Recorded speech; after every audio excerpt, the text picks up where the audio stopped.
जय श्री ओम सतनाम सत्साहिब। हे सत्संग प्रेमियों, हे साध संगत, पुनः आपके सामने कबीर बीजक से साखी प्रकरण में साखी नंबर 330 से लेकर 340 तक का आज वर्णन करेंगे। दोस्तों, कल संपूर्ण कबीर बीजक आपके सामने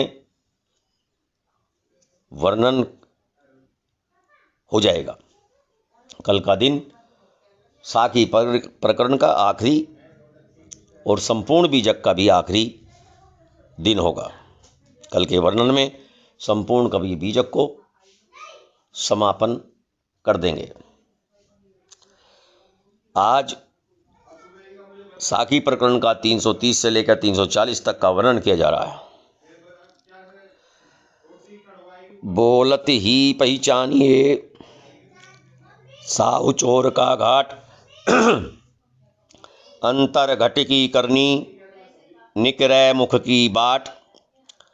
दिल का महरमी कोई न मिलिया, जो मिलिया सो गर्जी। कहे कबीर यस मान ही फाटा, क्यों करसी वह दर्जी। ई जग जरते देखिया अपनी अपनी आग, ऐसा कोई न मिला जासो रही ये लाग। बना बनाया मानवा बिना बुद्धि बेतूल, कहा लाल ले कीजिए बिना बांस का फूल। सांच बराबर तप नहीं, झूठ बराबर पाप। जाके हृदय सांच है, ताके हृदय आप। सतगुरु कबीर साहिब जी समझाते हुए कहते हैं कि वाणी के निकलते ही अच्छी बुराई के लक्षण पहचाने जा सकते हैं, क्योंकि हमारे हृदय के अंदर जो बात समाई वही तो वाणी के माध्यम द्वारा मुख के रास्ते से प्रकट होती है। वाणी एक ऐसा सबूत है जिसके माध्यम से आप व्यक्ति के व्यवहार, स्वभाव, विचार, उसके अंदर समाया हुआ जो भाव है उसकी पहचान कर सकते हो। वाणी के माध्यम से ही वे अपने भावों को प्रकट करते हैं और अच्छाई और बुराई का प्रकटीकरण हो जाता है। वाणी के माध्यम से हृदय की बात को जाना जा सकता है, लेकिन हृदय की बातों को कोई समझ सके ऐसा बिरला ही होता है। हृदय की बातों को समझने वाला कोई बिरला ही होता है।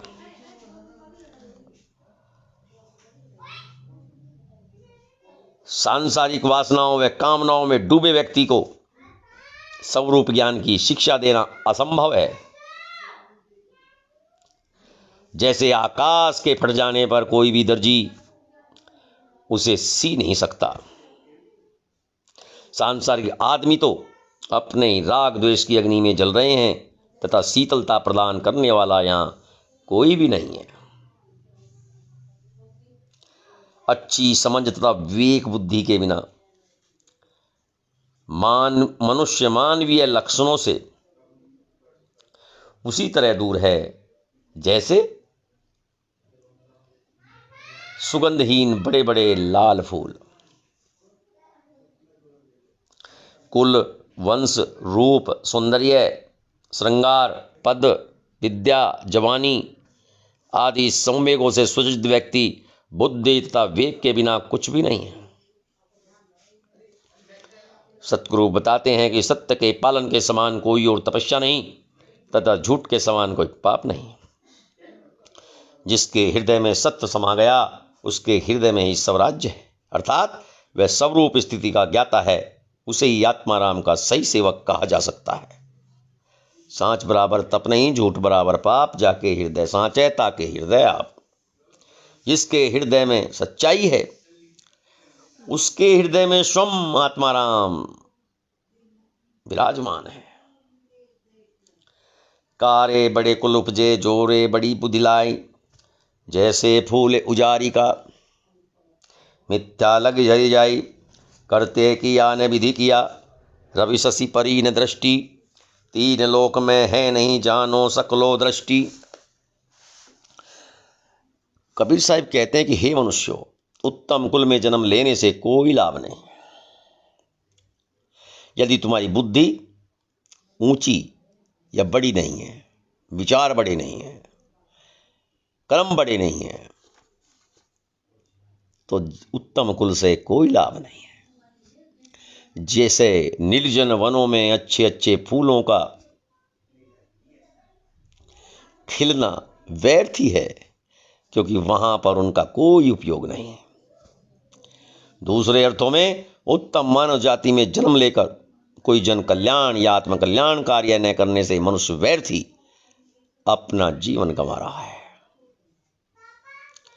आत्मसत्ता से भिन्न ईश्वर तथा दैवी कल्पना तो ऐसा मायाजाल है जिसे न तो किसी कर्ता ने निर्माण किया है और न ही वह संयोग से बन पाया है। वह तो इस संसार में है ही नहीं, तथा उसे सूर्य चंद्रमा की रोशनी में देखा भी नहीं जा सकता। परंतु यह अविवेकी संसार उसे जानता एवं मान्यता देता है। ऐसा लंबा वृक्ष किस काम का है, जिस पर मीठे फल तो लगे हैं, परंतु खाने की आस में पक्षी फल न खाकर सूख सूख कर मृत्यु को प्राप्त हो रहे हैं। कहने का अर्थ है कि मनुष्य जाति का काल्पनिक स्वर्ग इतनी ऊंचाई पर है कि वहां के मधुर भोग और ईश्वर से मिलन की लालसा रखते हैं, परंतु उसे प्राप्त नहीं कर पाते हैं, तथा तपस्या में सूख सूख कर मर जाते हैं। अर्थात सांसारिक लोग धार्मिक गुरुओं के चक्कर में पड़कर स्वर्ग के फलों को पाने का प्रयास करते रहते हैं, परंतु यह कार्य दुर्लभ है। बैठा रहे सो बाणिया, ठाड़ रहे सो ग्वाल, और जागत रहे सो पहरवा, तेई धरी खायो काल। आगे आगे दो जरे, पाछे हरिहर होए, बलिहारी ते वृक्ष की, जर काटे फल होए। जन्म मरण बालापना, चौथे वृद्धावस्था आए, जस मूसा को तर्क बिलाई, अस जम जीव घात लगाए। कबीरदास जी बताते हैं कि एक स्थान पर बैठकर स्वर्ग ईश्वर प्राप्ति हेतु कीर्तन, भजन, कथा इत्यादि की दुकान लगाकर बनिया बने हुए लोग और घूम घूम कर तीर्थादि करने वाले लोग एक प्रकार से गाय चराने वाले ग्वाले ही हैं। काल्पनिक ईश्वर के लिए जागरण करने वाले मानव पहरेदार हैं। कहने का अर्थ है कि इन सब को अज्ञानता ने जकड़ रखा है। सद्गुरु का कहना है कि संसार वृक्ष की यही विशेषता है कि यह जड़ काटने से ही मोक्ष फल प्रदान करता है।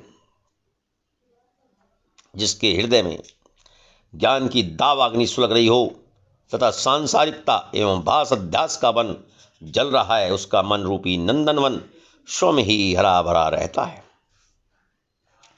जन्म मरण के बंधन में बंधा हुआ मनुष्य बाल्यावस्था, कौमारी या जवानी बिताकर वृद्धावस्था में पहुंचकर मृत्यु को प्राप्त हो जाता है। जन्म मरण बालापना, चौथे वृद्धावस्था आए, तथा पुनर्जन्म के बाद फिर वही क्रम बाल्यावस्था से लेकर वृद्धावस्था तक का चक्कर चलता रहता है। जिस तरह से चूहे की ताक में बिल्ली टकटकी लगाकर बैठी रहती है कि चूहा कब बाहर आए और वह उसे पकड़ कर खा जाए, उसी प्रकार मृत्यु प्राणधारियों पर दाव पेच लगाए अवसर की ताक में बैठी रहती है।